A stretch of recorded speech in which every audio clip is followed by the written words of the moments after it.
अब हमारे पास तो कोई विकल्प हम सोचते हैं तो बचा ही नहीं है। इधर जाओ तो कुआं, उधर जाओ तो खाई।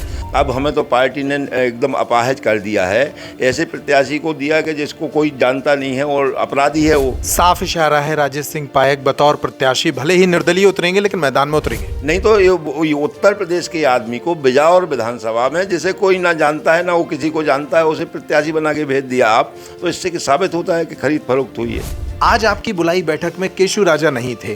क्या ये विखंडन शुरू हो गया है और क्या ये तीसरे विकल्प की तैयारी के पहले और खंडित होगा? नहीं, ऐसा कुछ नहीं है। बिजावर सीट पर भारतीय जनता पार्टी ने आखिरकार बबलू शुक्ला को अपना प्रत्याशी बना दिया है। इसके पहले कांग्रेस यहां उत्तर प्रदेश के नेता चरण सिंह यादव को मैदान में उतार चुकी है। काफी हद तक इस सीट की तस्वीर साफ हो गई है, लेकिन एक बहुत बड़ा वर्ग है जो ना तो भारतीय जनता पार्टी से सहमत है और ना ही कांग्रेस से। और इस असहमत वाले बड़े वर्ग में सबसे ज्यादा ऐसे लोग हैं जो कांग्रेस से टिकट की दावेदारी कर रहे थे। कांग्रेस ने जब चरण सिंह यादव को टिकट दी तब यहां के बड़े क्षेत्रीय नेता जो टिकट की दौड़ में थे वे सब नाराज हो गए और अब यहां एक तीसरे विकल्प की तलाश की जा रही है। हमारे साथ मौजूद हैं इस क्षेत्र के किसान नेता राजेश सिंह पायक जो कांग्रेस से टिकट की दावेदारी कर रहे थे और बेहद खफा हैं कमलनाथ के इस फैसले से कि चरण सिंह यादव जो कि उत्तर प्रदेश से आते हैं उन्हें यहां से प्रत्याशी बना दिया गया। वो शायद चुनाव भी लड़ेंगे। राजेश सिंह जी, सीधी बात, जो तस्वीर बनी है, दोनों पार्टियों ने अपने प्रत्याशी उतार दिए हैं, अब क्या विकल्प बचा आप लोगों के पास? अब हमारे पास तो कोई विकल्प हम सोचते हैं तो बचा ही नहीं है। इधर जाओ तो कुआं, उधर जाओ तो खाई। तो हम इस जनता को जो जनता का दोहन और शोषण हुआ है, जिन अत्याचार हुए हैं जनता के ऊपर, हम चाहते थे कि हमारी पार्टी हम लोगों के ऊपर भरोसा करके किसी एक को उतारती, वो विधायक बनता, जनता के हितों की रक्षा होती, उनके लिए हम लोग काम करते। अब हमें तो पार्टी ने एकदम अपाहिज कर दिया है। ऐसे प्रत्याशी को दिया कि जिसको कोई जानता नहीं है और अपराधी है, वो गुंडा है, उसको यहाँ से प्रत्याशी बना दिया। तो जनता, हमारी जनता के लिए हम क्या कर पाएंगे ऐसी स्थिति में, हमें समझ में ही नहीं आ रहा है। अब हमारी जनता की हमें रखवाली करना है, उनके हितों की रक्षा करना है। इसके लिए हमें कुछ भी करना पड़े वो सब हम करने के लिए तैयार। साफ इशारा है, राजेश सिंह पायक बतौर प्रत्याशी भले ही निर्दलीय उतरेंगे लेकिन मैदान में उतरेंगे।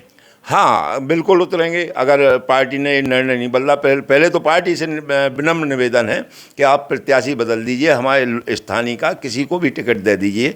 हम उसके साथ तन मन और धन से सभी लोग खड़े रहेंगे, उसे जिताने का काम करेंगे, वो जीत के आएगा। क्या आप वजह देखते हैं? एक बहुत बड़ी लिस्ट थी दावेदारों की। यहाँ से ईशानगर से शुरू करें तो केशु राजा थे, फिर आप थे, सटई में राजेश शर्मा थे, राजकुमार सिंह झमटुली से थे, राजेंद्र सिंह चौका थे। इतने सारे प्रत्याशियों को छोड़कर एक उत्तर प्रदेश के नेता को टिकट क्यों दे दी कमलनाथ ने? इसकी वजह क्या आप बताना चाहेंगे? अब वजह तो लोग ये कहते हैं कि ये तो निश्चित खरीद फरोख्त हुई है, खरीद फरोख्त से टिकट दिया गया है। अगर खरीद फरोख्त ना हुई होती, मैं किसी व्यक्ति का नाम नहीं ले रहा हूँ कि ये फला व्यक्ति ने टिकट बेचा, कोई दलाल हो सकता है। नहीं तो ये उत्तर प्रदेश के आदमी को बिजावर विधानसभा में, जिसे कोई ना जानता है ना वो किसी को जानता है, उसे प्रत्याशी बना के भेज दिया आप। तो इससे साबित होता है कि खरीद फरोख्त हुई है। आगे का रास्ता क्या देखते हैं आप? भाजपा और कांग्रेस दोनों ने प्रत्याशी मैदान में उतार दिए हैं। जो आप लोग एक धड़ा तैयार कर रहे हैं, तीसरा विकल्प यहां बन सकता है। आपने आज अपने घर में सभी उन नाराज लोगों को बुलाया है, उन नेताओं को बुलाया है जो दौड़ में थे। क्या तैयारी कर रहे हैं सब लोग मिलकर? आप देख रहे थे लोग नाराज हैं और लोगों की जो मांग होगी और जिसमें लोगों के हितों की रक्षा हम कर पाएंगे, जिसमें हम लोगों के साथ खड़े रह के उनकी लड़ाई जायज़ तरीके से लड़ पाएंगे, उन्हें न्याय दिलवा पाएंगे, वो हम निश्चित करेंगे। हमारे लिए सभी विकल्प खुले हुए हैं। अगर हमारे लोग कहते हैं कि तुम प्रत्याशी बनो तो हम लोगों में से एक आदमी प्रत्याशी होगा और वो जीत के आएगा। एक आखिरी सवाल, आप लोगों ने गुबरन के हनुमान मंदिर में एक साथ शपथ ली थी कि इस बार कांग्रेस एकजुट होकर यहां चुनाव लड़ेगी। जितने भी दावेदार हैं उनमें से अगर किसी को टिकट मिलता है तो सारे कांग्रेसी एकजुट होंगे। आज आपकी बुलाई बैठक में केशु राजा नहीं थे। क्या ये विखंडन शुरू हो गया है और क्या ये तीसरे विकल्प की तैयारी के पहले और खंडित होगा? नहीं, ऐसा कुछ नहीं है। केशु राजा जी यहाँ पे है नहीं, कहीं बाहर हैं, और अगर वो यहाँ होते तो निश्चित तौर से आते। हम सभी दावेदार एक राय हैं और कोई विखंडन नहीं है। हमने उस दिन गुबरन के हनुमान जी के यहाँ पे सभी दावेदारों ने कसम खाई थी कि हम सब लोग इनमें से किसी को भी टिकट मिलेगा तो उसको उसका तन मन और धन लगाकर समर्पित भाव से काम करेंगे, उसे जिताने का काम करेंगे। इसमें हमारे बीच कोई मतभेद नहीं है, कोई विखंडन नहीं है। एक चीज और मुझे ये समझाइए कि जब कांग्रेस के प्रत्याशी से नाराजगी है और बाकी सारे कांग्रेसी उसी के विरुद्ध मैदान में एक तीसरा विकल्प तैयार कर रहे हैं, तो ऐसे में कमजोर तो कांग्रेस होगी, फिर फायदा तो भाजपा को ही मिलेगा।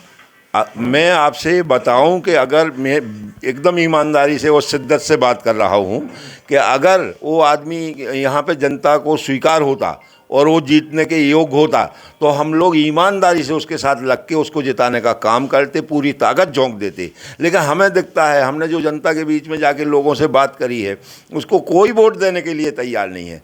तो हम यानी कैसे